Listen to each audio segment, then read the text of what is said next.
Bismillahirrahmanirrahim. Assalamualaikum warahmatullahi wabarakatuh. Innal hamdalillah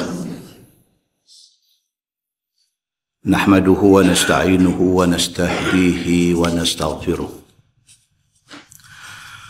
Wa na'udzu billahi min shururi anfusina wa min sayyiati a'malina. Man yahdihillahu fala mudilla lahu wa man yudlil fala hadiya lahu. Asyhadu an la ilaha illallah wahdahu la syarika lah wa asyhadu anna Muhammadan abduhu wa rasuluh. Salawatullahi wa salamuhu alaihi wa ala alihi wa sahbihi ajma'in. Amma ba'd. Ayyuhal mu'minun, ittaqullah. Usikum wa iyaya bitaqwallah. Faqad fazal muttaqun. Muslimin dan muslimat, mudah-mudahan dirahmati Allah Subhanahu wa ta'ala. Di dalam sebuah hadis an Ibrahim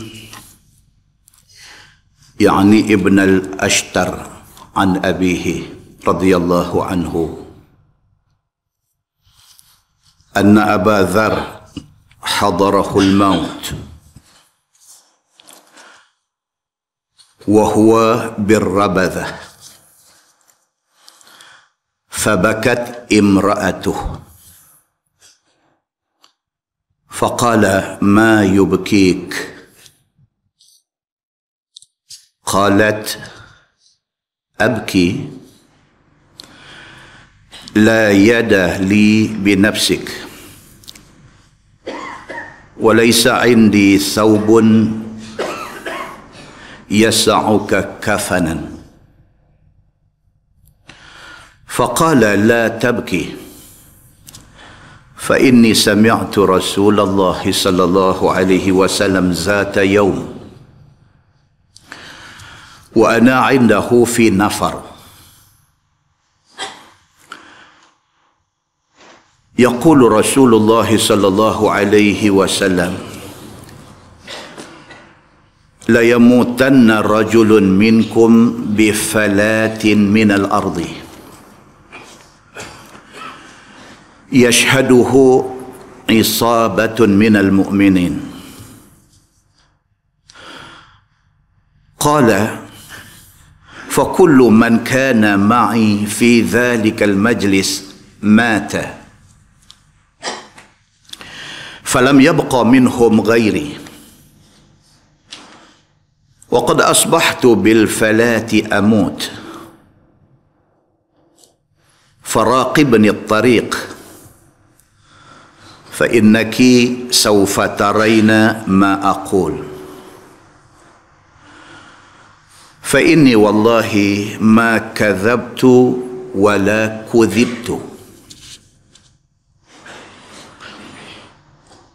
قالت وأن ذلك وقد انقطع الحاج.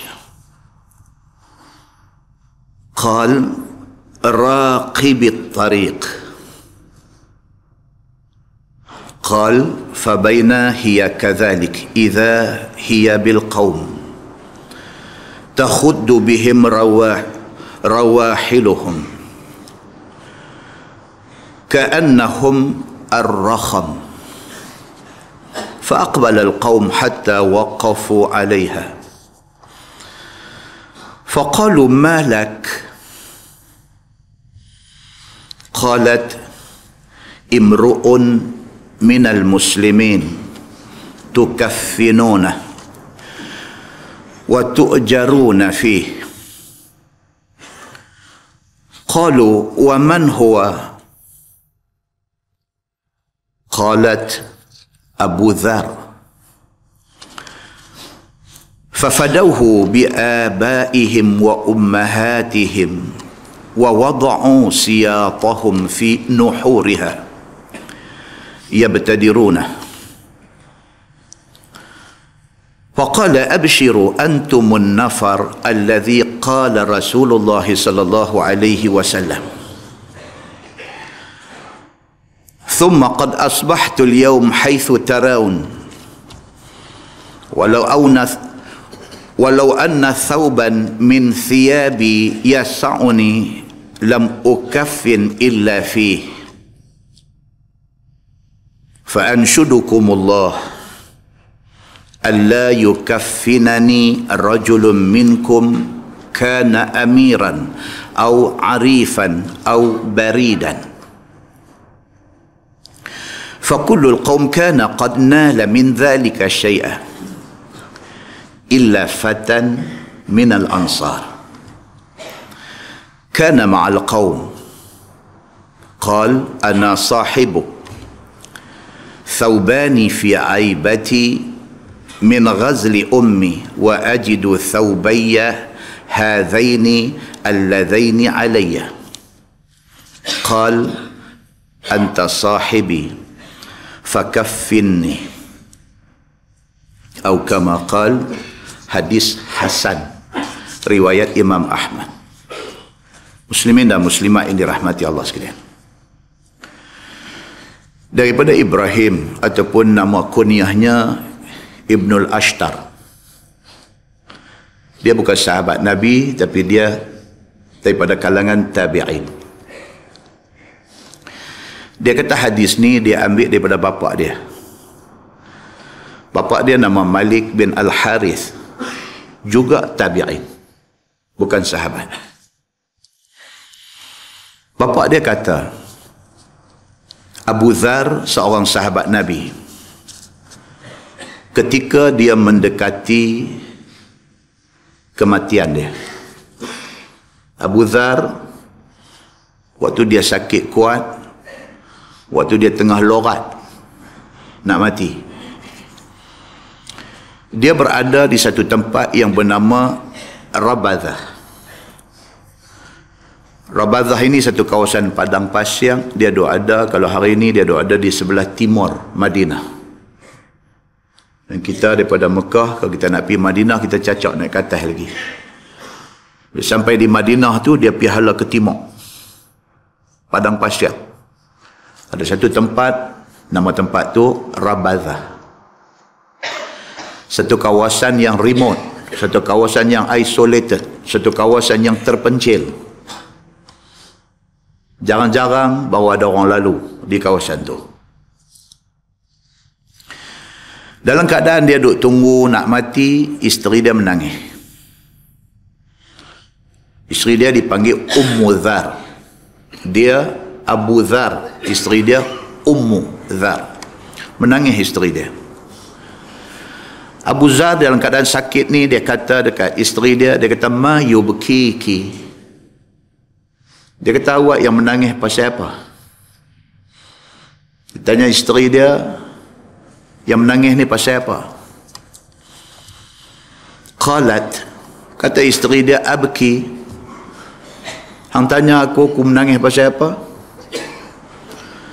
La yadali binafsik, walaysa indi thaybut, walaysa indi thawbun yasa'uka kafanan. Dia kata, abang tahu tak? Ni kalau abang mati ni, tak ada siapa nak tolong saya untuk ke bumi abang. Kita ada 2 orang aja di sini, duduk di tengah padang pasir yang jauh daripada laluan orang. Kalau ditakdirkan Allah Subhanahu wa taala abang mati, dia kata, siapa nak tolong saya nak tanam abang ni? Bahkan walaisa indi thaibun yasa'uka kafanan. Abang, dia kata, kain nak buat kapan abang pun tak ada. Tuan-tuan, ini Abu Dzar Al-Ghifari. Saat lagi kita nanti cerita siapa dia Abu Dzar ni. Satu nama hebat, satu nama yang terkenal, satu orang sahabat Nabi radhiyallahu an, yang juga banyak meriwayatkan hadis Nabi. Saat kita nanti cerita dia. Lah kita dengar dulu cerita dia nak mati ni. Dia nak mati, dia dengan isteri dia sahaja pergi duduk di tengah satu kawasan padang pasir di timur Madinah. Yang kawasan itu bukan kawasan lalu lalang orang. Bini menangis. Pasal apa? Pasal takut kok laki dia mati dalam masa yang terdekat ni, tak ada siapa nak tolong. Nak ke bumi kan laki dia pun tak ada siapa. Nak buat kain kapan pun tak cukup. Baju yang dipakai oleh Abu Dzar, kalau sekiranya tutup kepala, nampak kaki. Kalau sekiranya tutup kaki, nampak kepala.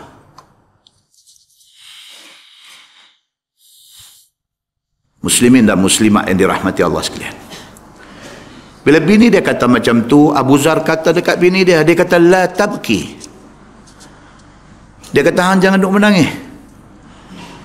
Fa inni sami'tu Rasulullah sallallahu alaihi wasallam zata yaum wa ana 'indahu fi nafar yaqul la yamutanna rajulun minkum bi falatin minal ardi yashhaduhu 'isabatun minal mu'minin. Dia kata kat bini dia kata, hang tak usah duk menangis. Pasal apa? Pasal pernah sekali aku duduk dengan Nabi, dengan satu kumpulan sahabat. Kami duk ada dengan Nabi. Aku dengan sekumpulan sahabat duk ada dengan Nabi. Tiba-tiba Nabi SAW sudah bersabda. Nabi kata ni, di kalangan hampa hak duk ada depan aku ni, Nabi kata akan ada seorang. Nabi kata, ni hampa hak duk ada depan aku ni, akan ada seorang daripada hampa ni yang mati dia esok. Dia mati di falah, di satu kawasan remote, di satu kawasan yang terpencil, jauh daripada orang semua, di satu padang pasir yang bukan laluan orang di situ.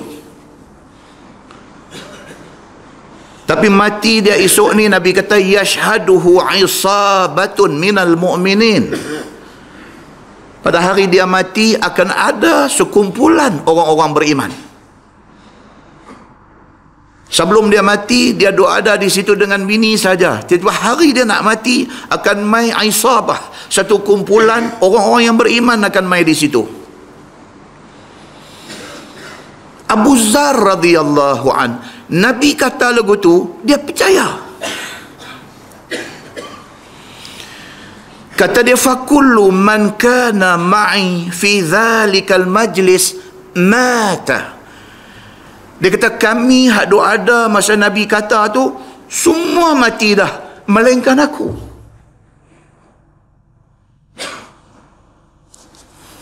Falam yabqa minhum ghairi. Tak ada seorang pun dah yang masih hidup. Hak duk dengar Nabi kata tu, yang waktu Nabi kata, di kalangan hampa ni akan ada seorang mati dia esok, dia pergi mati di satu kawasan terpencil, tak ada siapa pada masa tu. Tapi lepas dia mati, akan ada satu kumpulan orang yang beriman kepada Allah mai pada hari kematian dia. Waktu Nabi kata tu, kami ada satu geng, dan hari ini semua dah mati, melainkan aku saja yang masih hidup. Maknanya hak Nabi maksudkan tu aku, dia kata. Waqad asbahtu bil falati amut. Dan hari ini dia kata, aku duk ada di kawasan falah, di kawasan terpencil, di tengah padang pasir yang terpencil ini. Amut, dan aku sedang menunggu saat kematian aku. Dia kata. Dia yakin apa yang Nabi kata. Faraqibni at-tariq. Dia kata dekat bini dia kata, hang pergi tunggu, hang perhati tengok jalan ni, laluan orang duk lalu. Walaupun jarang-jarang orang lalu, tapi hang pergi tunggu di jalan itu, hang perhati jalan tu. Fa innaki sawfa taraina ma aqul. Dia kata, hang tentu akan tengok apa yang aku kata tak salah. Fa inni wallah ma kadzabtu wala kudzibtu. Dia kata kat bini dia, wallahi, demi Allah, dia kata, ma kadzabtu, aku tak bohong hang, wala kudzibtu, dan demi Allah Nabi tak bohong aku. Tuan-tuan, kita tak boleh sampai tahap tu, tahap percaya kepada hadis Nabi ni macam mana Abu Dzar percaya. Tak masuk akal kawasan dia duduk ni, yang kata Rabazah ini, kawasan memang orang tak lalu. Kecuali kalau sekiranya musim haji, ada orang lalu. Pasal orang nak pergi buat haji. Mereka lalu kawasan tu, mereka lintas Madinah dan mereka pergi Mekah. Kalau tidak kerana musim haji, itu bukan laluan orang tempat dia pergi duduk tu. Tapi dia duduk dan dia yakin hak Nabi kata tu tentu jadi. Qalat, kata bini dia kat dia, wa anna dhalik wa qad inqata al-hajj. Bini dia kata kat dia kata impossible. Orang putih.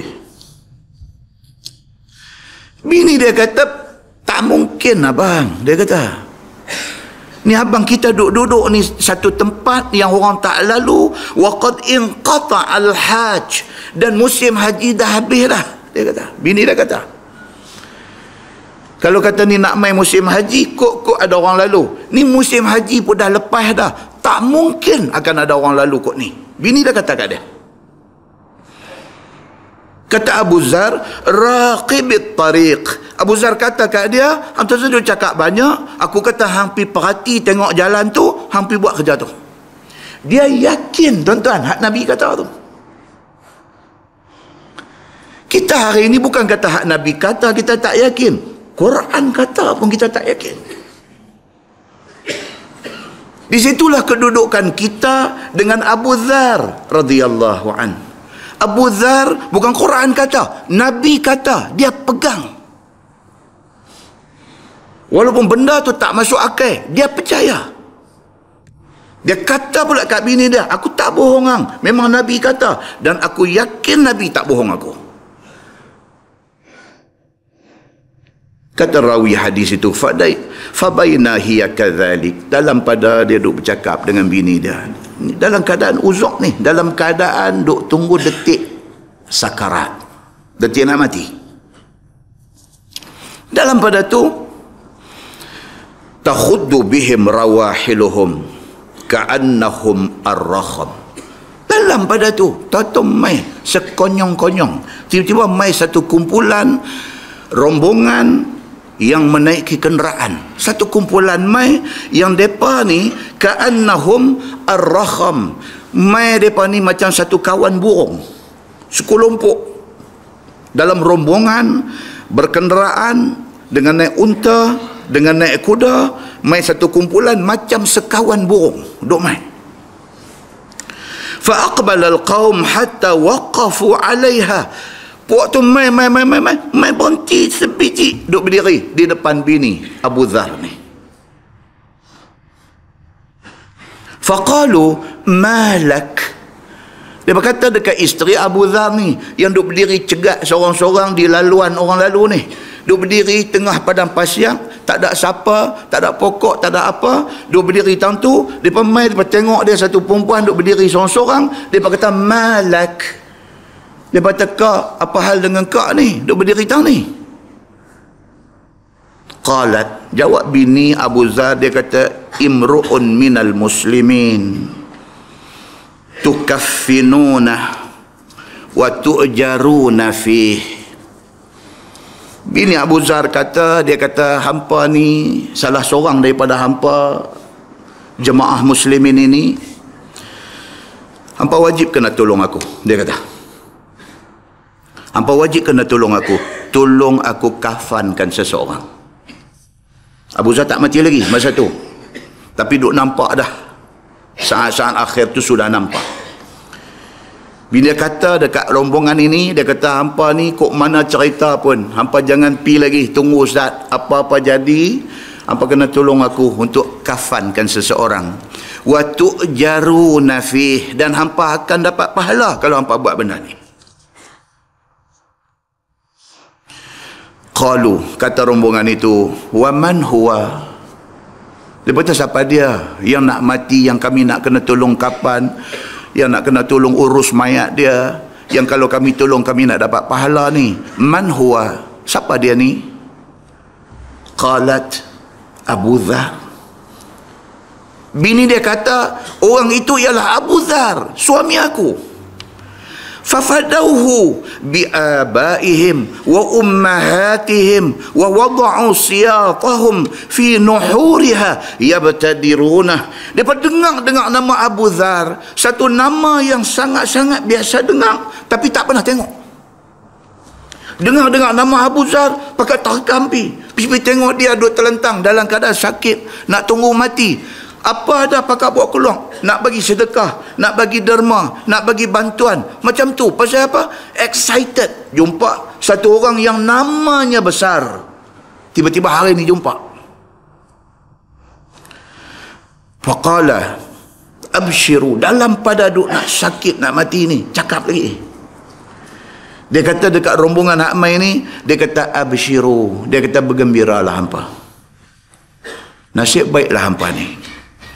Antumun nafar alladzina qala Rasulullah sallallahu alaihi wasallam. Dia kata hampa adalah kaum yang Nabi sebut dulu. Dia percaya, tuan-tuan. Hampa adalah kaum yang Nabi habaq ke aku dulu. Aku dengan kawan-kawan aku, Nabi habaq. Nabi kata akan ada seorang pi mati di ardin falah, di kawasan bumi yang terpencil, mati keseorangan, mati tak ada siapa nak tolong, tapi Allah hantar mai satu kumpulan orang, depa ni mai tolong. Hampalah, dia kata. Hampa Nabi sebut lama dah, hari ni hampa mai. Abu Dzar wafat 32 Hijrah. Nabi wafat 23 tahun lepas Nabi wafat. Hak Nabi kata ni jadi. Summa qad asbahtu al-yawm haitsu tarawun. Dia kata macam hampa tengok aku lah, aku duk menunggu saat mati aku. Aku tak larat sangat dah ni, dia kata. Walau anna thawban min thiyabi yasa'uni lam ukaffan illa fihi. Pesan lagi dalam pada duk tenat nak mati tu, pesan lagi.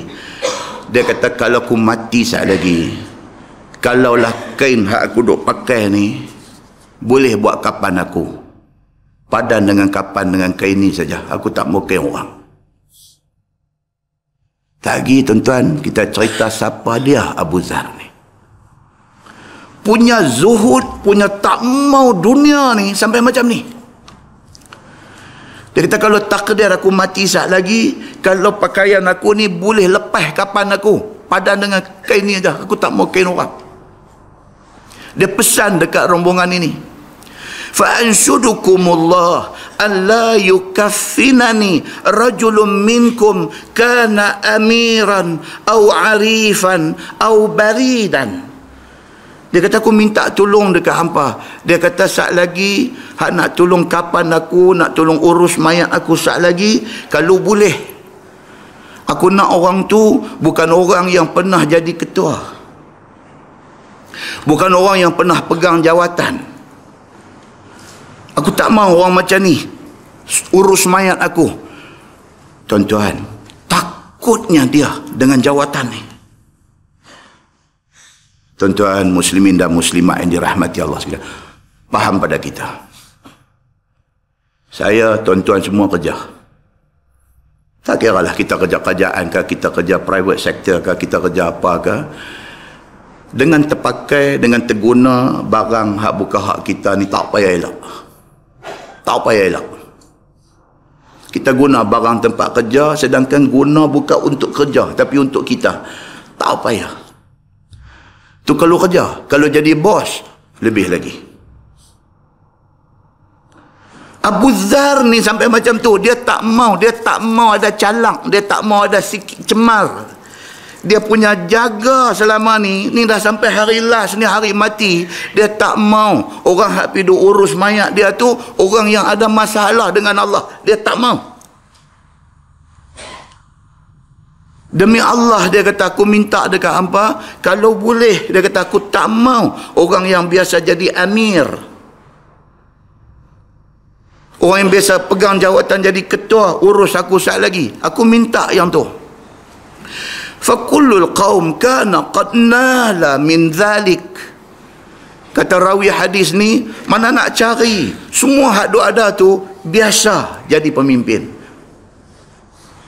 Biasa pegang jawatan. Tak ada, biasa jadi tok siap masjid.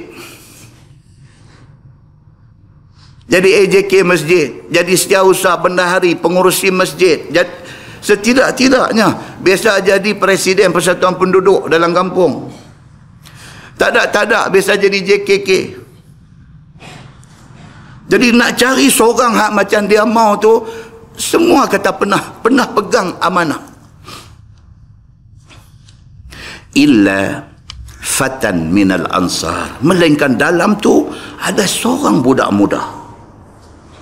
Fatan minal ansar. Dia orang Ansar, orang Madinah. Kana ma'al qaum, dia ada dalam grup tu. Qal, kata budak muda ni, dia kata ana sahibuk. Dia kata ya Abazar, saya boleh jadi kawan tuan. Saya tak pernah jadi apa, saya tak pernah pegang amanah, tak pernah pegang apa jawatan pun, dia kata. Saubani fi aibati min ghazli ummi. Bahkan saya ada kain dolai.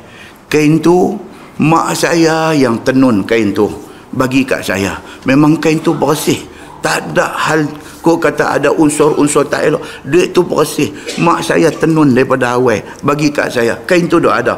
Kalau in case nak kapan tak lepas lagi, kain tu kita pakai.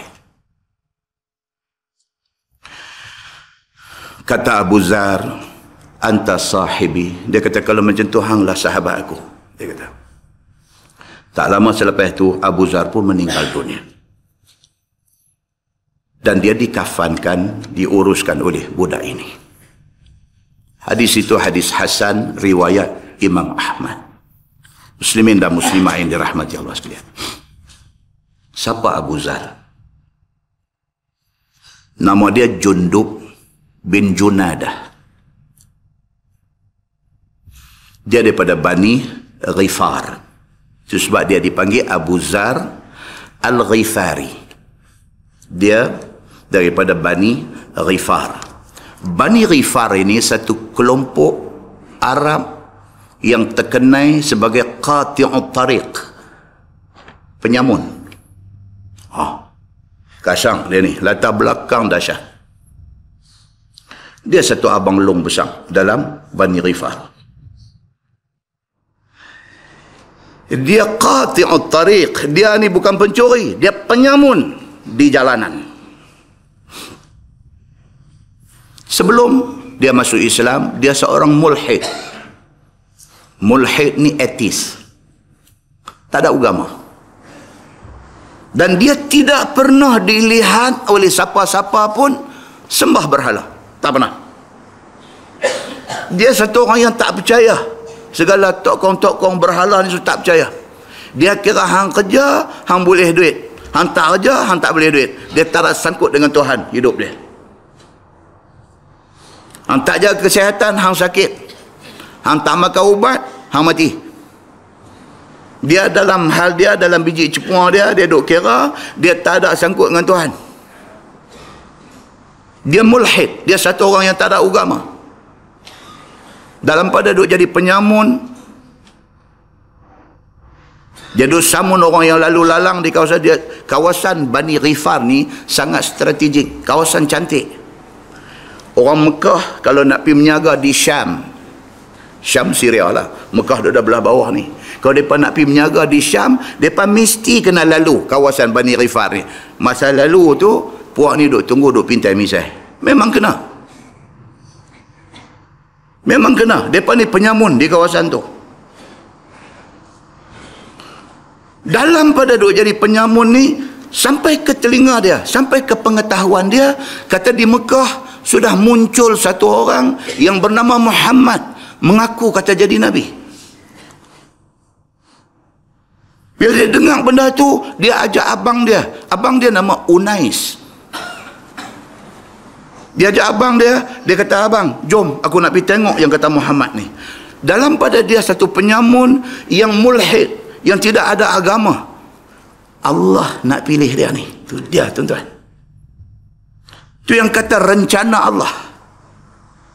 Itu yang kata Allah ni dia ada plan dia.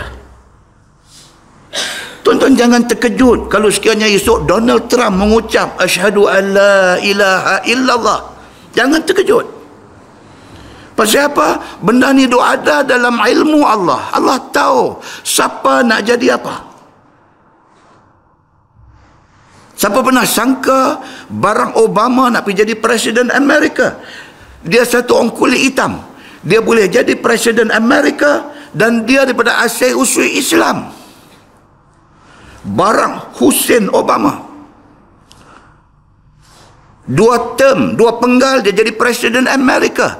Lagi beberapa hari dia nak turun daripada jawatan Presiden. Dia luluskan peruntukan berapa banyak untuk nak tolong orang Islam Palestin. Sengap-sengap dia buat kerja ni. Kemudiannya baru orang tahu, baru orang nampak. Rupanya Barack Obama ni dia sangat cenderung kepada nak tolong orang Islam. Muslimin dan muslimat yang dirahmati Allah sekalian. Balik cerita Abu Zar balik. Dia pisat saja Barack Obama, Trump ni sat saja. Dia balik mai kepada Syekh Abu Zar kita ni. Dia kata ke abang dia, dia kata jom aku nak pergi Mekah, aku nak tengok ni yang kata Muhammad yang pergi duk habaq kat orang kata dia jadi nabi ni. Jom. Abang dia nama Unais. Abang dia kata jom, depa pergi. Bila sampai di Mekah, depa usyar. Tahu usyar? Dia tengok kok jauh dulu. Tengok dulu yang kata Muhammad ni, dia ni lagu mana. Dia punya pattern dia macam mana. Dia punya style dia lagu mana. Dia punya cara cakap dia macam mana. Benda hak dia cakap ni apa. Bila dia dengar sikit sebanyak Nabi duk cakap ni, dia kata dia ni Nabi betul. Dia kata. Dia pergi jumpa Nabi SAW. Dia kata, ya Rasulullah aslim ni. Wahai Rasulullah, bagi saya jadi orang Islam. Nabi syahadah dia. Dia mengucap Islam. Dia pergi berdiri di depan Kaabah. Yang pada masa tu Kaabah dipenuhi dengan berhala yang disembah oleh puak kafir Quraisy. Dia pergi berdiri di tepi Kaabah. Dia terus bagi tahu kat semua orang. Dia kata, dengar Ustaz, ni aku nak abang ni. Dia kata, aku Islam.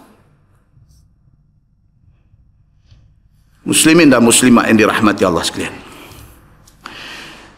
Dalam At-Tabari, dia kata dia ni, yang kata Abu Zar Al-Ghifari ni, dia sama ada orang nombor 4 ataupun orang nombor 5 masuk Islam. As-sabiqun al-awwalun. Mereka ni adalah orang-orang yang awal-awal, yang dahulu dalam terima Islam.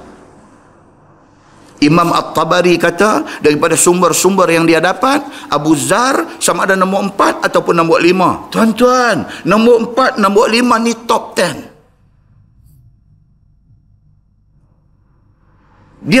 Dia boleh daripada satu penyamun, dia boleh terima Islam, dia boleh pergi berdiri di depan Kaabah, sedangkan dia tahu risiko, akibat kalau dia pergi mengaku kata dia Islam masa tu, memang dia akan demah dia. Ni estro ni, dia tahu tak demah tak demah ni, saya tak tahu. Muslimin dan muslimat yang dirahmati Allah sekalian. Elok habis je dia abang, dia kata aku Islam, dia kata demah. Sampai terlentang dia tergulin atas tanah.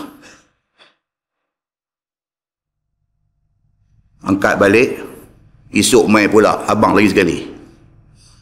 Demah lagi sekali, pukul lagi sekali. Rebah tergulin. Dia angkat balik. Esok mai lagi sekali. Penyamun tuan-tuan. Dia bukan imam masjid. Dia penyamun. Takkan kena pukul rebah tergulin, bangkit lap darah lagu tu. Ya, pergi balik lah. Hari ketiga, lepas dia kena demah tergulin, Al-Abbas mai. Siapa tuan-tuan? Al-Abbas ni pak penakan Nabi SAW. Al-Abbas belum Islam. Al-Abbas mai berdiri di tepi itu, tahan orang haduk pukul Abu Zar ni. Dia kata, hampa kenal ke siapa dia ni? Al-Abbas. Dia ni siapa tuan-tuan? Dia ketua rombongan perdagangan Mekah yang nak bawa barang pergi menjaga di Syam. Berapa kali dah dia kena tahan, duk kena pau dengan dia ni. Dia tahan dia apa ni? Dia kata, hampa tahu ni siapa dia ni? Yang hampa duduk demah dia terguling-terguling, hampa tahu ke dia siapa? Gangster Mekah kata, kami tak tahu. Tak tahu aku nak abang.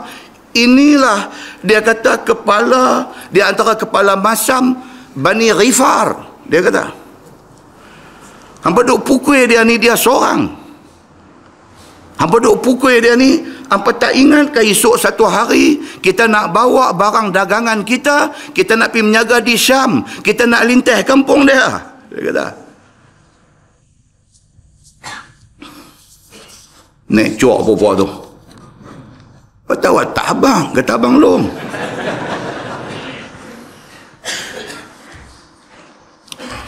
Muslimin dan muslimat yang dirahmati Allah sekalian. Lepas pada tu, Nabi SAW suruh dia balik kampung dia, bawa Islam, syahadahkan orang kampung dia. Di segala penyamun tarbus, 40 penyamun ni semua hampir ajak mereka masuk Islam. Bermula dengan dia masuk Islam, dia jadi satu orang yang sangat piety, orang putih kata. Piety ni maksud apa tuan-tuan? Dia tak melawak dengan Islam ni. Bila masuk Islam, dia buang habis tak elok dia. Dia jadi satu orang yang saleh. Dia jadi satu orang yang sangat bertakwa. Dia jadi satu orang yang sangat amanah. Dia jadi satu orang yang sangat mencintai ilmu. Dia jadi satu orang yang beramal sungguh-sungguh dengan ilmu. Dia memilih untuk hidup zuhud dan miskin. Bukan tidak pernah mai peluang untuk jadi kaya. Dia tak mau. Dia jadi satu orang yang sangat jujur. Yang kata Abu Zar Al-Ghifari ni. Bahkan dia satu orang yang sangat vokal. Vokal ni apa tuan-tuan? Bukan vokalis kumpulan nak duk menyanyi tu. Vokal ni maksudnya outspoken. Maksudnya dia ingat dia nak tegang, dia tegang. Itu vokal. Tak ada siapa boleh kontrol dia. Kata hanya duk cakap, tak boleh. Dia ni la yakhafu laumata laim. Dia tidak pernah takut kepada suara-suara yang mencela dia. Apa nak kata kat aku, apa nak fitnah aku, hampa nak cemuh aku, hampa nak caci aku, itu hampa punya hal.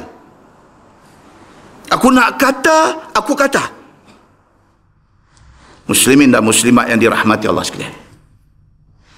Dia balik pergi dekat kampung Bani Ghifar. Bila dia sampai di sana, dia ajak geng-geng dia masuk Islam. Setengah daripada Bani Ghifar, asyhadu an la ilaha illallah wa asyhadu anna Muhammadar Rasulullah. Setengah masuk Islam. Hak setengah lagi kata, kami tak mau lagi. Tak apa, dia kata. Apabila Nabi SAW hijrah ke Madinah, hak setengah lagi Bani Ghifar yang tak Islam ni pergi jumpa Nabi SAW. Dia kata, ya Rasulullah, kami pun nak Islam. The whole Bani Ghifar jadi Islam. Dengan kerana Bani Ghifar masuk Islam, satu kelompok Arab lagi yang menjadi kembar mereka, Bani Aslam nama. Bani Aslam pula bila tengok Bani Ghifar semua masuk Islam, Bani Aslam pergi jumpa Nabi SAW. Bani Aslam kata, kami pun nak masuk Islam. Dalam Sahih Muslim cerita benda ni. Nabi SAW doa, Nabi kata, Ghifar ghafarallahu laha. Nabi kata, Bani Ghifar, mudah-mudahan Allah ampun silap-silap hampa. Wa aslam salamahallah. Manakala Bani Aslam, yang kerana Bani Ghifar masuk Islam, mereka pun masuk Islam, Nabi doa, Nabi kata, Bani Aslam, mudah-mudahan Allah bagi dekat hampa keselamatan dan kesejahteraan. Abu Zar Al-Ghifari wafat 32 Hijrah. Dalam tempoh dia jadi orang Islam, jadi sahabat Nabi, dia meriwayatkan 12 hadis. Yang hadis itu masuk dalam kumpulan Al-Bukhari dan Muslim. 12. 2 hadis riwayat Muslim sahaja. 19 hadis masuk dalam kitab Sahih Muslim. Dan ada dekat-dekat nak 300 hadis yang riwayat dia ada di dalam beberapa musnad hadis. Muslimin dan muslimat yang dirahmati Allah sekalian. Itu cerita Abu Dzar Al-Ghifari. Hebat orangnya, tapi memilih untuk hidup macam tu, yang akhirnya pergi mati dekat Ardin Falah, di kawasan padang pasir yang terpencil. Nabi sebut, apa hak Nabi sebut, jadi belaka. Muslimin dan muslimat yang dirahmati Allah sekalian. Dalam sebuah hadis lain, riwayat daripada Mutarrif bin Abdullah bin Asy-Syikhir radhiyallahu an. Kata Mutarrif, dia kata, aku dengar orang habaq dekat aku kata Abu Dzar ada riwayat hadis daripada Nabi. Mutarrif ni dia tabi'in, dia bukan sahabat. Dia dengar orang habaq kat dia kata ini hadis. Hadis ni sumber dia daripada Abu Dzar Al-Ghifari. Mutarrif ni tak dan jumpa Nabi, tu sebab dia tabi'in. Dia nak confirm kata betul hadis tu riwayat sumber mai daripada Abu Dzar. Mutarrif pi cari Abu Dzar. Tuan-tuan, macam tu generasi dulu. Mereka tak terima satu-satu benda sewenang-wenang. Mereka akan make sure, mereka akan pastikan kesahihan benda tu. Bila Mutarrif dengar benda ni, dia habaq kat dia kata hadis ni Abu Dzar yang habaq. Dia tak puas hati dengan orang habaq saja. Dia pergi cari Abu Dzar Al-Ghifari. Bila sampai di depan Abu Dzar, dia kata dekat Abu Dzar, dia kata balaghani annaka taqul. Sampai ke telinga aku, kata hang ada bagi tahu, kata Nabi kata. Kata hang dengar Nabi SAW bersabda, Nabi kata thalathah yuhibbuhumullahu azza wa jal wa thalathah yubghidhuhumullahu azza wa jal. Ada orang main habaq kat aku kata hang ada dengar Nabi kata satu hadis. Yang hadis tu Nabi kata ada 3 golongan Allah cukup sayang kat 3 golongan ni, dan ada 3 golongan Allah cukup benci dekat 3 golongan ni. Aku nak tanya, dia kata betulkah hadis ni daripada hang? Mutarrif pergi tanya Abu Dzar Al-Ghifari. Abu Dzar bila dengar aja orang tanya yang tu, dia kata na'am, ya. Kalau itu yang hang nak tanya, memang betul. Itu hadis aku dengar pada Nabi sendiri, dia kata.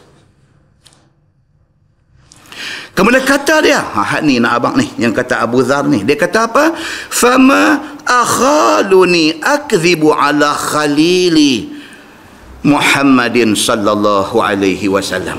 Dia ulang 3 kali. Dia kata fama akhaluni akdhibu ala khalili Muhammadin sallallahu alaihi wasallam. Dia kata tak mungkin aku nak bohong atas nama kekasih aku Nabi Muhammad sallallahu alaihi wasallam. Itu dia. Dia kata kalau hak tu hang kata betul tak betul aku dengar pada Nabi, aku habaq kata betul. Dan aku nak habaqkan hang lagi satu. Aku tak mungkin aku akan bohong atas nama Nabi. Kalau Nabi kata, aku kata Nabi kata. Kalau Nabi tak kata, aku tidak akan kata Nabi kata. Kerana aku Abu Dzar tak mungkin aku nak berbohong atas nama Nabi sallallahu alaihi wasallam. Dia kekasih aku. Dia kata. Muslimin dan muslimat yang dirahmati Allah sekalian. Lepas tu dia habang. Dia kata ada 3 golongan yang Allah cukup sayang. Yang pertama, rajul ghaza fi sabilillah falaqiyal adu mujahidan muhtasiban faqatala hatta qutila. Golongan pertama yang Nabi cukup sayang adalah orang yang apabila mai panggilan jihad terus keluar, tak ada fikir 2 kali. Bila mai panggilan jihad terus keluar, dan dia keluar dan dia berjihad semata-mata mengharapkan keredaan Allah, tak ada ingat lain. wa antum tajiduna fi kitabillahi azza wa jal. Dia kata bab ni hampa pun biasa dengar dalam Quran. Tuhan ada kata innallaha yuhibbul ladzina yuqatiluna fi sabilihi saffa. Dalam surah As-Saff ayat 4 Tuhan sebut benda ni. Sesungguhnya Allah cukup sayang dekat orang yang sanggup pergi berjuang pada jalan Allah dalam keadaan mereka keluar itu bersaf dan teratur. Golongan Allah cukup sayang adalah orang yang apabila mai panggilan jihad tak fikir dua kali, terus keluar dengan niat yang satu, nak cari keredaan Allah. Yang kedua, warajul lahu jar yu'dhihi fayasbiru ala adhahu. Golongan kedua yang Allah cukup sayang, ada satu orang yang hidup berjiran, tapi jiran dia ni Allahu Akbar, hari-hari menyakitkan hati dia. Satu orang ditakdirkan Allah dapat seorang jiran, yang jiran ni daripada celek mata pagi sampai nak pejam mata tidur, lain tak ada, menyakitkan hati jiran. Dia suka mengumpat, dia suka create story, dia suka buat cerita tak elok, dia suka fitnah jiran dia, dia buat benda nak bagi jiran sakit hati. Tapi yang kata jiran yang Allah sayang, yang Nabi sayang ni, wa yahtasibuhu hatta yakfiyahu Allahu iyyahu bimautin aw hayah. Kok kata nak balas balik, tak. Dia sabar, dia minta kepada Allah.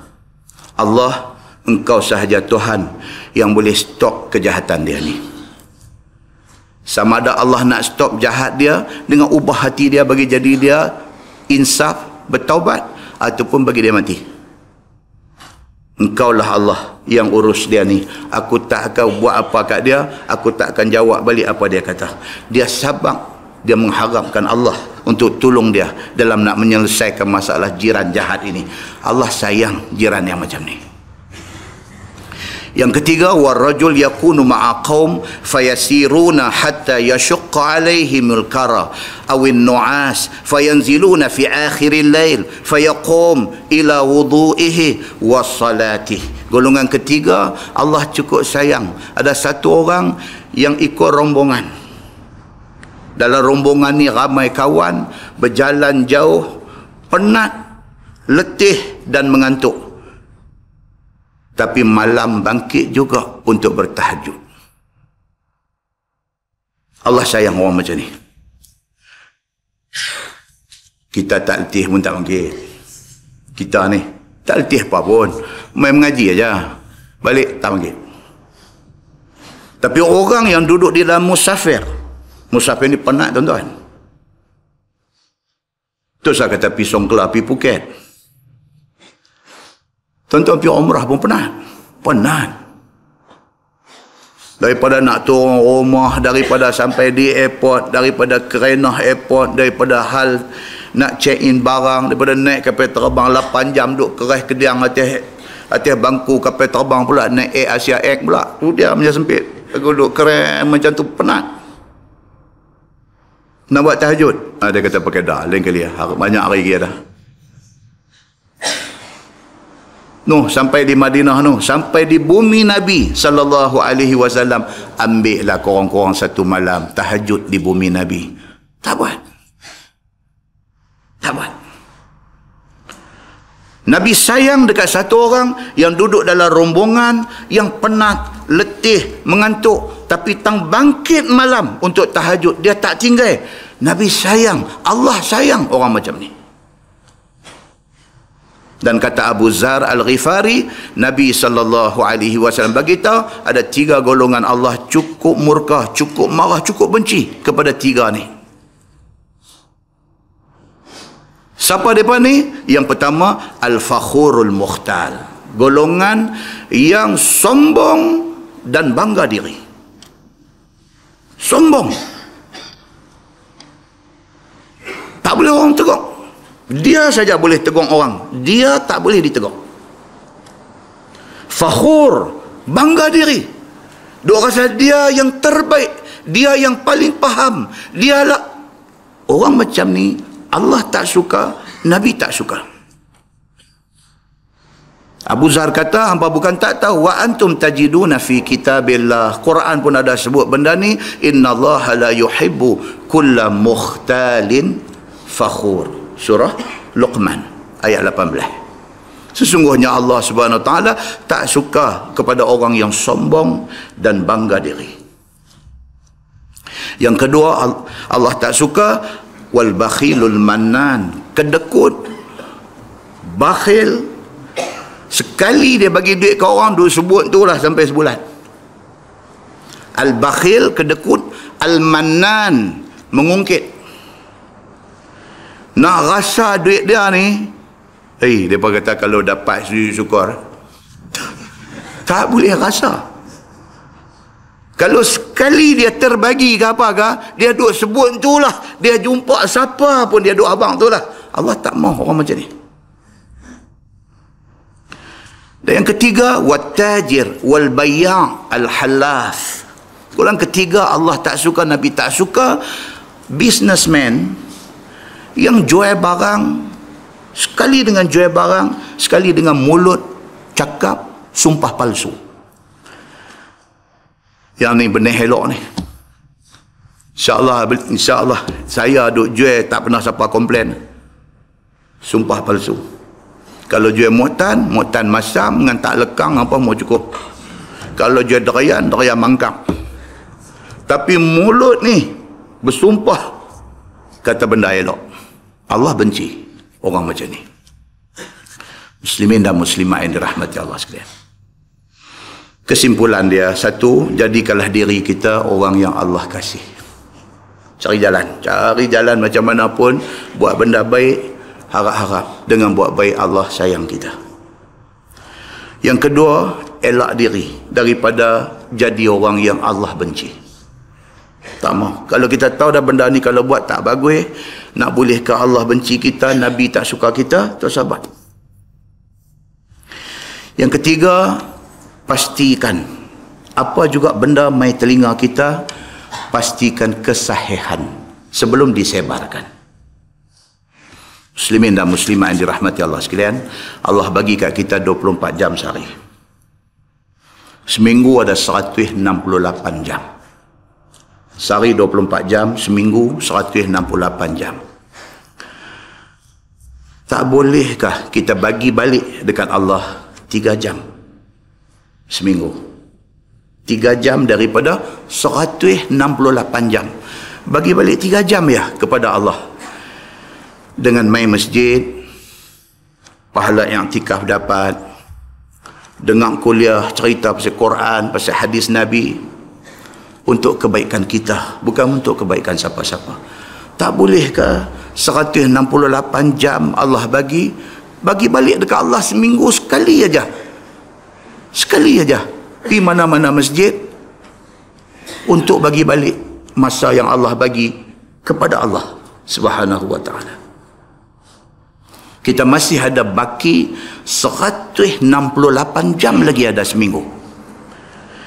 Buatlah kalau nak buat kerja, makanlah kalau nak makan, minumlah kalau nak minum, rehatlah kalau nak rehat, tidurlah kalau nak tidur. Kita masih ada 165 jam. Jangan kedekut untuk bagi 3 jam seminggu. Tu nak dengar ayat Quran, hadis Nabi sallallahu alaihi wasallam. Jangan kata kita sibuk. Tak ada manusia dalam dunia yang tak sibuk. It's a matter of how kita manage masa kita.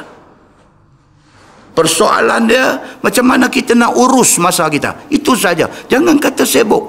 Tak ada manusia yang tak sibuk. Kalau kita boleh urus, tuan-tuan, seminggu 3 jam. Masih baki 165 hours. 165 jam. Untuk nak buat apa saja. Kalau 3 jam seminggu kita tak boleh bagi, jangan sembang pasal Abu Zar Al-Ghifari. Mudah-mudahan mukadimah itu memberi manfaat kepada kita insya-Allah. Kalau berhenti tentu tu pun padan dah. Muslimin dan muslimat yang dirahmati Allah sekalian, kita menggunakan Bahrul Mazi jilid 12. Bahrul Mazi jilid 12. Muka surat 212. Muka surat 212. Bab ma jaa fi aklil jarrah. Itu bab yang datang pada menyatakan hadis yang menunjukkan harus makan belalang. Makan belalang ni hukum dia apa? Harus. Maksudnya kalau makan tak berdosa. Semalam saya baca kitab di masjid di Pulau Pinang. Cerita tafsir Quran, cerita tentang kalau orang yang ditakdirkan Allah duduk dalam keadaan darurah, dalam keadaan darurat. Kita buat contoh, kata dia naik kapal terbang dia crash, dia jatuh di tengah padang pasir. Tak ada apa dah di situ. Semua orang mati, dia seorang hidup. Apa benda pun tak ada. Daripada sehari 2 hari, daripada 2 hari seminggu. Ada bekas sikit, dia bawa biji jangwih lengkawi. Tu pun habis dah. Dengan seminggu ni, makan sehari 2 ulas biji jangwih lengkawi, habis lah. Tak ada dah. Dua tengok pasiang dengan mayat kawan. Kawan hak mati ni. Boleh tak boleh makan mayat kawan? Imam Asy-Syafi'i, dalam fatwa Imam Asy-Syafi'i, dia kata harus. Imam Ahmad bin Hanbal, Imam Malik kata tak boleh. Tak boleh. Tapi Imam Asy-Syafi'i punya fatwa, dia kata boleh, harus, kerana itu sudah diklasifikasi sebagai keadaan darurah. Yang kalau tak makan boleh mati kau hak masih hidup ni. Tapi makan tu dia kata apa? Jangan sampai rasa-rasa sedap lagu nak habis satu body, tak boleh. Dia makan sekira-kira jangan mati, itu aja. Muslimin dan muslimat yang dirahmati Allah sekalian. Yang ni tajuk ringan. Tajuk apa? Belalang. Boleh tak boleh makan. Ketahuilah saudaraku, belalang itu harus dimakan dia dengan dalil hadis Nabi sallallahu alaihi wasallam. Dan dikeluarkan hadis itu oleh Imam At-Tirmizi. Kata dia, an Abdullah ibni Abi Aufa annahu su'ila 'anil jarad faqala ghazawtu ma'an Nabi sallallahu alaihi wasallam 6 ghazawat na'kulul jarad. Diriwayatkan kepada satu sahabat Nabi sallallahu alaihi wasallam, nama dia Abdullah bin Abi Aufa radhiyallahu an, bahwasanya ditanya akan dia tentang hal makan belalang. Abdullah bin Abi Aufa, sahabat Nabi. Orang tanya dia, kan? Bila Nabi dah tak ada, yang tinggal siapa? Sahabat Nabi. Maka sahabat Nabi, isteri-isteri Nabi, kaum keluarga Nabi menjadi tempat reference, tempat rujukan untuk orang nak tanya hal-hal yang berbangkit tentang terutamanya hukum hakam agama. Maka Abdullah bin Abi Aufa, orang sampai tanya dia, apa hukum makan belalang? Boleh tak boleh kita makan belalang? Maka jawab dia bahwasanya, dia kata adalah aku, dia kata boleh dimakan. Maka jawabnya, telah ikut berperang aku serta Nabi sallallahu alaihi wasallam 6 kali perang. Sahabat Nabi, tuan-tuan, depa ada buat counting, depa buat bilang berapa kali ikut perang. Ada sahabat yang miss satu perang. Dia miss perang Badar. Dia menyesal ni, Allah aja yang tahu. Pak penakan kepada Anas bin Malik, dia miss dalam perang Badar. Bukan saja tuang, dia miss atas sebab-sebab tertentu. Dia menyesal ni sampai dia pergi jumpa Nabi sallallahu alaihi wasallam.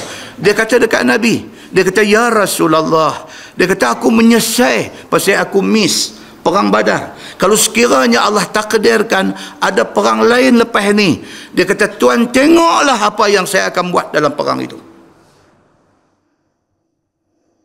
Kita bukan ajak pergi perang, ajak main mengaji aja. Karut so. Kau kata ajak pergi perang, lari menyorok tahun, ajak mengaji. Kata ni malam ni Masjid Sultanah, jom. Tak apa, pergi dulu tu tak pergi lah. Tak apa, pergi dulu. Yang ni berapa kali dah aku duk ajak, duk pergi dulu ni. Kan dia kata tak apa-apa, nak duk ingat nak pergi kali ni. Duk ingat saja. Excuse ni sampai habis dah excuse ni. Mak menakan nak pergi umrah malam ni, nak pergi baca Yasin dengan excuse ni tak tahu nak habang dah punya duk bagi alasan ni. Bukan nak lari daripada ajak pergi perang, ajak pergi mengaji. Kalau nak sembang Abu Zar Al-Ghifari apa bendanya? Para sahabat Nabi ridwanullah alaihim ajma'in menjadi satu kepuasan hati mereka bila mereka boleh ikut sama dengan Nabi di dalam medan perang. Khalid Al-Walid tiap-tiap kali turun perang yang dia harap satu aja, dia harap syahid. Allah tak bagi dekat dia syahid. Akhirnya Khalid Al-Walid mati atas katil, mati sakit. Pun begitu, ketika mandi mayat dia, nak cari satu besar ibu jari di seluruh tubuh dia yang tidak ada parut akibat daripada kelukaan kerana cedera di dalam perang sabilillah, tidak ada. Setiap inci tubuh dia penuh dengan parut. Dia punya mencari syahid, Allah tak bagi. Punya mahainya syahid ini. Muslimin dan muslimat yang dirahmati Allah sekalian. Kata Abdullah bin Abi Aufa, bila orang mai tanya dia ni belalang ni boleh makan ke tak boleh makan, dia kata macam ni lah. Dia kata ghazautu ma'an Nabi sallallahu alaihi wasallam 6 ghazawat. Aku ikut Nabi pergi perang 6 kali. Dia kata na'kulul jarad. Dan masa kami ada di medan perang, kami makan belalang. Kami makan belalang, dia kata. Ada setengah riwayat kata bukan 6 kali, 7 kali perang. Dan ketika itu kami jadikan belalang ni makanan. Dan Nabi SAW melihat kami memakannya. Maksudnya Nabi makan tak? Nabi tak makan. Sama kes dengan apa tuan-tuan? Dengan buat lagu tu jangan kata ulang pula. Yang tu Bob pun macam tu juga. Bob. Kalau hadis cerita Khalid Al-Walid, cerita tentang Bob ni. Dia kata dia dapat Bob, dia proses, dia salai. Nampak masak elok ya, bismillah jalan. Nabi duk tengok, depa duk bobok makan. Depa semawar Nabi. Nabi kata apa makanlah. Nabi kata aku tak biasa makan binatang ni. Maka benda tu jadi apa? Jadi dalil. Menjadi dalil bahawa binatang itu harus dimakan. Cuma Nabi tak suka. Nabi tak suka. Sama dengan belalang. Abdullah bin Abi Aufa kata, kami tangkap belalang ni tak kira buat macam-macam lah. Kalau ada satu tukang masak, cara masak kurma, cara masak, kan? Ikutlah. Dia pandai buat lagu mana. Paling-paling tak ada pun bakar ngap masuk dalam mulut dan sebagainya. Yang pentingnya kami makan, Nabi tengok, Nabi tak makan, Nabi tak larang. Muslimin dan muslimat yang dirahmati Allah sekalian. Kata Tirmizi, bermula ini hadis hasan lagi sahih. Masalah makan belalang itu apa kata ulama? Kata Imam Nawawi rahimahullahu taala dalam syarah Muslim, dalam hadis tadi menunjukkan harus makan belalang dan telah ijma' orang Islam harus makan belalang. Habis. Ijma' maksudnya apa? Sepakat kata boleh makan belalang ni. Bawah tu ulang, tak payah baca. Dia nak main cerita ulama ni, mazhab Syafi'i, Abu Hanifah, Imam Ahmad, jumhur ulama apa-apa, nak abang kata boleh makan juga. Tuan tengok bawah tajuk baru, bab fi du'a 'alal jarad. Itu bab yang datang pada menyatakan hadis yang membicarakan doa ke atas belalang. Doa ke atas ni maksudnya apa? Minta doa supaya binasa belalang. Boleh tak boleh? Ketahuilah saudaraku, sesungguhnya belalang itu salah satu daripada makhluk yang banyak jadinya pada masa yang dikehendaki Allah. Belalang ni, dia macam kita duk tanam padi ni, apa benda? Ada main makan padi tu? Bena apa? Bena perang ke bena perang? Saya tak tahu. Ada kata bena perang, ada kata bena perang. Bena perang lah. Okay. Dia bukan selalu ada. Dia ada musim dia. Sama dengan binatang tu. Satu lagi ada jadi melepuh tu apa? Cali. Dia bagi nama orang putih kat dia. Dia kata cali. Masa saya duduk kerja, duduk mengajar di kolej matrikulasi dulu. Kolej matrikulasi Pulau Pinang ni duduk tepi Bendang. Allah, hari-hari cikgu-cikgu jadi warden ni, duk kena jadi ambulan, duk bawa dia pergi hospital. Kena, dia ni kena pipi, dia ni kena buah tengkok, dia ni kena tiadai. Dan cali ni, yang kata Charlie's Angel ni, dia bukan ada selalu, dia ada season dia ada masa dia ada waktu dia. Ada waktu tak ada. Sama dengan belalang. Kerana belalang itu satu tentera besar daripada tentera Allah. Itu dia. Belalang ni Allah Subhanahu Wa Taala buat dia bukan saja buat. Kadang-kadang Allah bagi tugas dekat dia. Belalang ni ada waktu, ada ketikanya Allah jadikan dia ni jundullah. Jadikan dia ni tentera Allah. Allah arahkan belalang ni untuk buat kerja memusnahkan benda-benda tertentu, tempat-tempat tertentu, golongan tertentu. Maka dia ni, belalang ni kadang-kadang dia ni kena kerahan tenaga. Allah suruh dia menjadi tentera Allah untuk pergi musnahkan orang-orang yang tertentu. Sekiranya dikehendaki Allah menurunkan balak kepada satu-satu tempat, maka Allah biasa menggunakan belalang untuk tujuan itu. Maka boleh jadi banyak dia secara tiba-tiba, sehingga jikalau terbang semuanya satu kumpulan, satu kawan, nescaya menutup langit daripada mata kita. Tu dia mai. Bila dia mai satu tugas, Allah bagi satu assignment, satu tugas dekat dia, dia nanti tak tahu mai mana, tak tahu. Kemarin tak ada, kemarin dulu tak ada, minggu lepas tak ada, sebulan tak ada. Tiba-tiba hari ni dia muncul mai. Sekali dia terbang tu tak nampak langit. Mana mai tak tahu. Ini kerja siapa tuan-tuan? Kerja Allah Subhanahu Wa Taala. Dan kata Syekh Idris Al-Marbawi, dan telah berlaku di Mesir, dia kata, dia ni duduk di Mesir tuan-tuan. Allahu Akbar. Syekh Idris Al-Marbawi. Ni kitab kita ada baca ni, kitab karangan dia, karangan Syekh Idris Al-Marbawi. Tak usah cerita Bahrul Mazi lah. Dia ada sampai berbelas, sampai berpuluh jilid. Ni hak kita duk baca ni. Kamus Al-Marbawi hak dia buat tu pun sampai hari ni tak ada siapa boleh ting. Astro tahu agak ting ni. Sampai hari ni tak ada siapa boleh challenge, tak ada siapa boleh lawan lagi. Kamus Arab Melayu Idris Kamus Al-Marbawi nama dia. Masuk aja Maktab Mahmud kena beli dah kamus ni. Boleh dikatakan satu kamus yang lengkap. Pernah ada beberapa company ni, syarikat printing ni, pergi jumpa dia. Pergi jumpa ni Allahyarham yang dikasihi Syekh Idris Al-Marbawi ni, Tuan Guru Syekh Idris Al-Marbawi ni. Ini macam ni kalau tuan-tuan nak panggil Tuan Guru tak apa. Tuan-tuan, title Tuan Guru tu jangan bagi sebarangan. Jangan. Baru ceramah sebulan dua, Tuan Guru lah.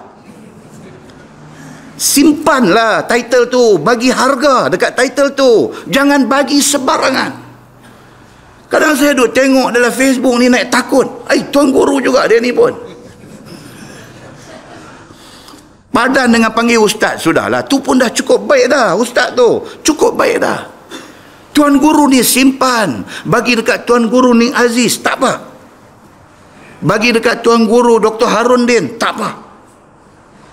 Ini orang cukup ingredient, cukup bahan untuk nak tabalkan dia sebagai Tuan Guru. Jangan suka-suka bagi, sayang title tu. Syekh Idris Al-Marbawi, tak ada siapa bagi Tuan Guru dekat dia. Tapi dia Tuan Guru sebenarnya. Syarikat printing pergi jumpa dia, minta izin dekat dia. Dia kata, Tuan Syekh, kami minta ni, kami nak modernize kamus Al-Marbawi ni. So, kamus ni dia bahasa macam bahasa Bahrul Mazi lah, kita ada baca ni. Dia nak kata klasik sangat pun tak, nak kata moden pun tak. Dia gitu-gitu aja. Tapi ada company pergi jumpa dia, dia nak modernkan bahasa tu, dia tak bagi. Dia kata kalau dia mau pandai sangat, dia mau buat sendiri lah, dia kata. Cari pintu balik. Bukan pasal apa, pasal saat lagi hampa pergi ubah apa, lari daripada maksud sebenar. Dia tak maulah benda tu rosak. Setelah susah payah dia nak buat kamus ni. Tuan-tuan, ni kita duk baca Bahrul Mazi ni, berapa banyak pahala pergi dekat dia. Tuan-tuan, dia masa dia menulis kitab ni, dia tak pernah terlintas dalam hati dia nak ambil royalty. Tak pernah terlintas. Tadi ustaz saya telefon duk sembang. Ustaz saya di Kolej Islam dulu telefon. Duk sembang. Dia kata kita duk baca lagi lah Bahrul Mazi. Kata saya boleh tekat tu ya ustaz. Kata saya tak boleh lah, kita besar-besar. Saya tekat-tekat kita ni boleh lah baca ketek-ketek. Saya kata. Tapi sungguh ustaz saya kata.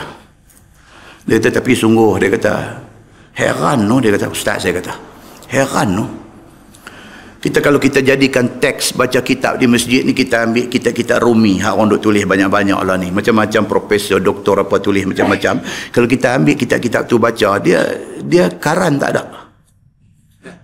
Tahu karan? Dia tak ada karan tau. Kau wahab baca ni pun rasa macam tayar tak cukup angin. Dia karan tak ada, karan. Dia tak spark. Hak mengaji pun duk dengar, duk terbabah tu. Pasal apa tuan-tuan? Kami duk sembang doa lah, saya dengan ustaz saya sembang. Saya kata saya pun fikir juga benda ni. Saya pun fikir juga. Saya baca tafsir Nurul Ihsan dengan saya baca Bahrul Mazi. Saya kata tak tahu lah, saya punya duk fikir-fikir lah. Saya kata kot-kot lah, mungkin. Pasal mereka ni, mereka ikhlas kot masa tulis dulu ni. Mereka ikhlas. Jadi bila mereka ikhlas, tulisan mereka ni bila dibaca, dia jatuh dalam hati. Dia jatuh dalam hati. Pelepuk masuk dalam hati. Tidaklah maksud saya orang hak tulis kitab lah tak ikhlas. Jangan pergi duk faham mafhum mukhalafah tu. Bukan. Tapi nak abang kata mereka ni ikhlas. Ikhlas ni dapat dilihat tak mana tuan-tuan, dia tak pernah fikir duit. Dia fikir ni, dia nak ilmu ni sampai pada orang. Bila orang dapat ilmu, dia puas. Dia tak pernah fikir ni aku buat ni printing nak cah berapa, esok jual satu naskah orang nak bagi berapa. Dia tak pernah fikir yang tu. Dengan kerana itu mungkin berkat tu ada. Muslimin dan muslimat yang dirahmati Allah sekalian. Kata Syekh Al-Marbawi ni, dia kata apa? Telah pernah berlaku di Mesir. Dia kata turun bala belalang sehingga kerajaan Mesir kutip belalang ni dan impun segala bangkai belalang ni, banyaknya bertimbun-timbun, berpongsu-pongsu sampai jadi bukit. Dia kata dia duduk di Mesir. Syekh Idris Al-Marbawi ni duduk di Mesir. Dia kahwin dengan isteri dia di Mesir ni, isteri orang Arab. Hidup tulis kitab. Nak boleh ketulis Bahrul Mazi ni, dia pergi mengaji dekat tok guru dia yang duk mengajar Sunan At-Tirmizi. Bahrul Mazi ni tuan-tuan kitab hadis, kitab himpunan hadis-hadis Imam At-Tirmizi. Ni Bahrul Mazi ni. Dia pergi mengaji dekat tok guru dia. Tok guru dia duk syarah di Mesir ni, dia duk dhabit, dia duk tulis, dia duk tulis. Berapa round dia pergi mengaji tu, dia duk himpun hasil tulisan dia, campur dengan ilmu yang ada kat dia, campur dengan bacaan dia, baru dia start menulis ni Bahrul Mazi ni. Dan langsung tak pernah ingat nak buat duit atas tulisan ini. Allahu Akbar. Yang tu saja tuan-tuan, pahala dia makan ni tak habis tuan-tuan. Muslimin dan muslimat yang dirahmati Allah sekalian. So dia cerita dalam masa dia duduk di Mesir ni, biasa jadi benda ni. Duduk belalang ni tak tahu pada mana mai, gelap langit di Mesir tu. Bila habis dah fenomena belalang ni, nak buang ni belalang hak mati, hak gugong, hak apa ni, duk himpun ni sana satu pongsu, sini satu pongsu, impun sekali jadi satu bukit belalang, dia kata. Demikian Allah Subhanahu wa taala boleh menggunakan belalang untuk jadi tentera dia. Maka di sini telah dikeluarkan oleh Imam At-Tirmizi satu hadis yang menunjukkan atas bahawasanya Nabi SAW mendoa atas belalang itu. Nabi biasa doa atas belalang ni. Katanya, an Jabir bin Abdullah radhiyallahu an wa Anas bin Malik radhiyallahu anhuma qala kana Rasulullah sallallahu alaihi wasallam idza da'a 'alal jarad qala Allahumma ahlikil jarad uqtul kibarahu wa ahlik sigarahu wa absid baydahu waqta' dabirahu wa khudh bi afwahihim an ma'ashina warzuqna innaka sami'ud du'a. Itu doa yang Nabi biasa ucap dulu. Diriwayatkan daripada dua orang sahabat Nabi sallallahu alaihi wasallam, nama dia Jabir bin Abdullah dan Anas bin Malik radhiyallahu anhuma. Kata mereka ni dua orang, Nabi SAW pernah mendoa ke atas belalang. Kata Nabi di dalam doanya, wahai Tuhanku, binasakanlah kiranya akan belalang ini. Pada waktu tu belalang ni sudah main jadi masalah. Jadi masalah belalang ni. Macam hari ni lah, hari ni taklah seteruk tu. Tapi ni cicak ni tuan. Kalau anak tuan-tuan pergi mengaji sains, pergi mengaji bidang chemistry, kimia apakah benda, boleh pergi cipta satu ubat yang apabila buh di rumah cicak tak masuk. Saya ingat jadi jutawan budak tu. Woi tuan-tuan, masjid wajib beli beli simpan dalam store tu, beli banyak-banyak. Pasal apa? Ini tak ada guna yang mendatang. Kan? Allahu Akbar. Main masjid tu kena dukutit tik dia, tik cicak ni. Kan? Menyusah. Rumah kita pun sama. Turun-turun prank pijak. Alah tik cicak. Kan? Kalau siapa boleh reka satu ubat, kira cicak tak masuk rumah. Oh, kaya dia ni. Petua dah dalam Facebook duk bagi petua macam-macam. Mereka kata kulit telur pergi bubuh tahun tu cicak nanti tak mai apa semua. Bubuh tahun ni dia mai kot ni. Ni kira ubat ni yang kata bubuh dia tak mai langsung ni. Muslimin dan muslimat yang dirahmati Allah sekalian. Demikian hal dengan belalang ni. Ada waktu dia dah sampai bagi masalah ke orang. Pada ketika itu Nabi SAW doa, Allahumma ahlikil jarad.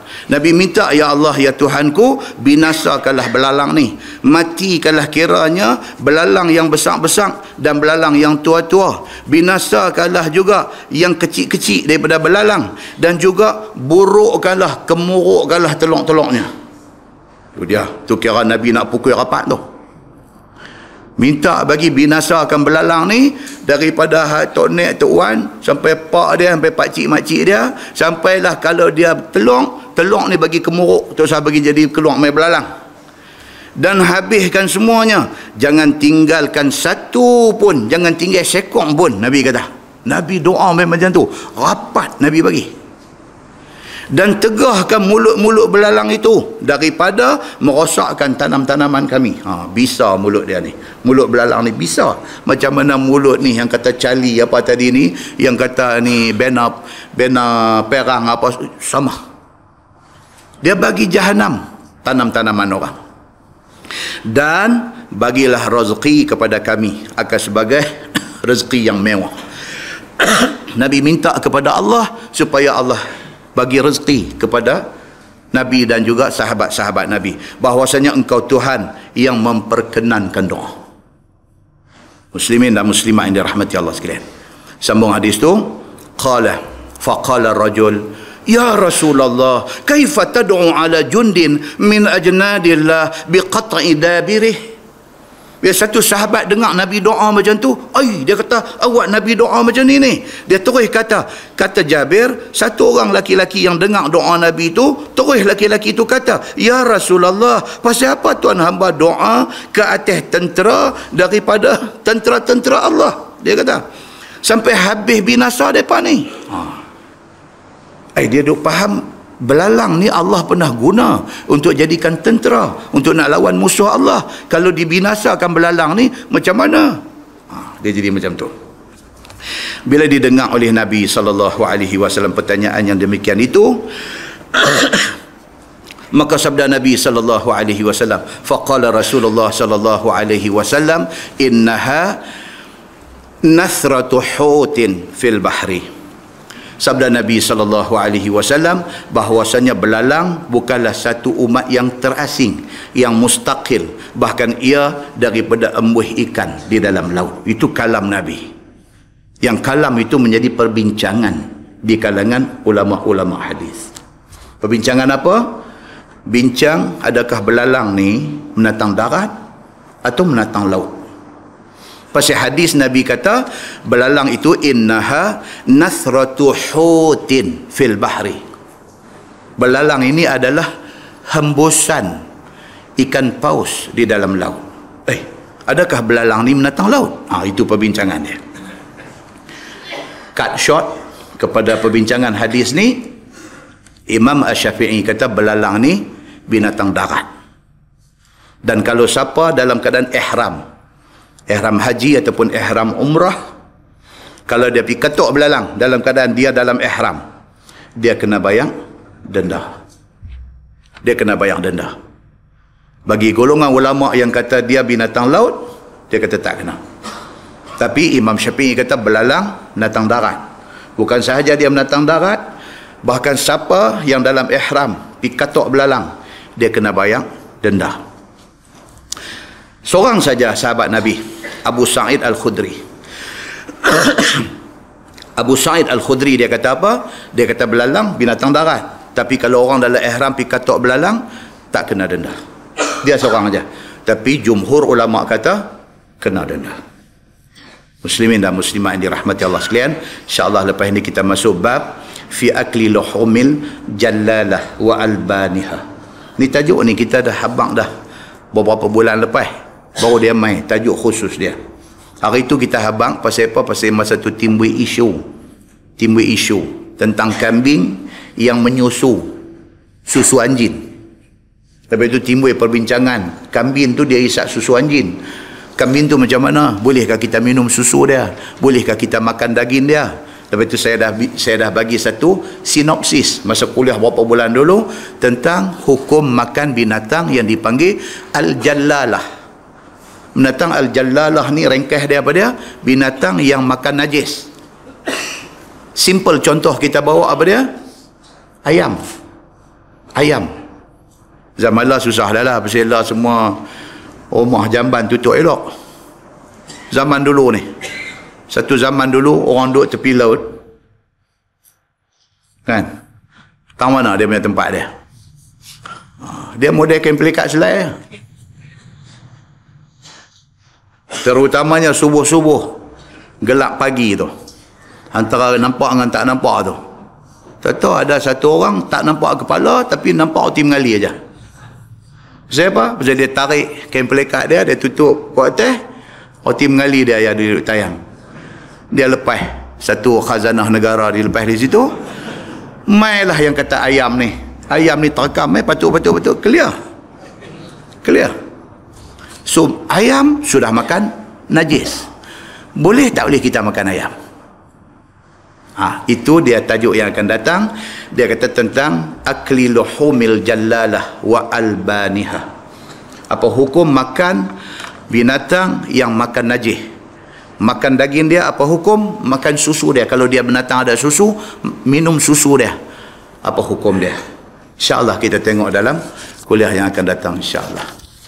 Kemudian tajuk yang lagi akan datang, dia kata bab fi akli dajaj. Bab fi akli dajaj. Apa hukum makan ayam? Duk makan 50 tahun dah baru nak tengok apa hukum dia. Apa hukum makan ayam? Lepas tu dia mai pula tajuk fi aklil hubara. Apa hukum makan satu binatang, satu burung, dia panggil al-hubara. Hubara ni dia burung besar, tuan-tuan. Hubara ni dia burung tapi dia boleh pi saiz dia sampai 60 inci. 60 inci punya saiz burung. Hubara. Nah, abang pun tak hati. Tuan-tuan balik lagi Google. Tuan-tuan tak ha kecil, ha ba alif ra ya. Hubara, pergi dekat image, klik dia keluar gambar hubara ni. Satu burung besar. Dia saiz dia boleh pi maksimum sampai 60 inci saiz binatang ni. Dia banyak ada di sebelah di sebelah North Africa, bukan North Korea. North Korea ni satu bab lain pula. Burung ni dia tak duduk North Korea. Kalau dia duduk North Korea, dia dah kena perambat keluar dah. Tapi dia duduk di North Africa. Dia belah Afrika Utara. Dia banyak di sana dan ada sedikit di Southeast Asia. Di sebelah Asia Tenggara ada sikit binatang ni. So apa hukum makan binatang yang dikatakan hubara ini? Dalam perbincangan tu esok dia mai tuan-tuan. Sampai apa hukum makan ayam-ayam? Tahu ayam-ayam? Ayam-ayam bukan ayam. Burung ayam-ayam kan? Apa hukum makan ayam-ayam? Dan bagi tahu kat kita bahasa. Apa hukum makan ayam hutan? Dan timai perbincangan dia esok. Sampai kepada tajuk apa hukum makan burung cak rumah? Burung mak pati, burung apa ni satu bab, burung cak rumah. Bahasa Arab panggil dekat dia kunbarah. Ni kunbarah ni burung yang suka menyanyi, dia kata begitu. Dia tak tidur diam, dia menyanyi tak berhenti. Tu ciciam ni boleh makan tak ni? Hak duk sembang ramai ni. Tu dia tuan-tuan, dia pergi detail sampai macam tu, barulah dia mai tajuk fi akli syawak. Syawak ni apa dia tuan-tuan? Grill, makanan yang bergeril, panggang, kambing panggang. Kan kita dah gezek dah dalam kuliah dulu. Kita tangguh dengan tasbih kafarah dan suratul Asr. Subhanakallahumma wa bihamdika asyhadu an la ilaha illa anta astaghfiruka. Bismillahirrahmanirrahim. Innal insana lafi khusr illa allazina amanu.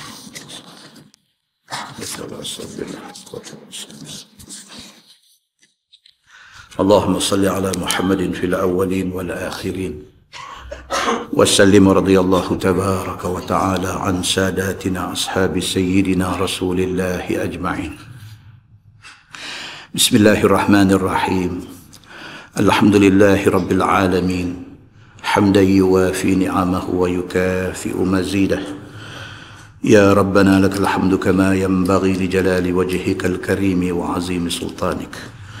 رضينا بالله ربا وبالإسلام دينا وبمحمد نبيا ورسولا. اللهم افتح علينا فتوح العارفين وارزقنا فهم النبيين بجاه خاتم المرسلين. اللهم فقهنا في الدين وعلمنا التأويل واهدنا صراطك المستقيم. اللهم أرنا الحق حقا وارزقنا اتباعه وأرنا الباطل باطلا وارزقنا اجتنابه. اللهم اجعل جمعنا جمعا مرحوما وتفرقنا من بعده تفرقا معصوما. وصلى الله على محمد وعلى آله وصحبه وسلم والحمد لله رب العالمين.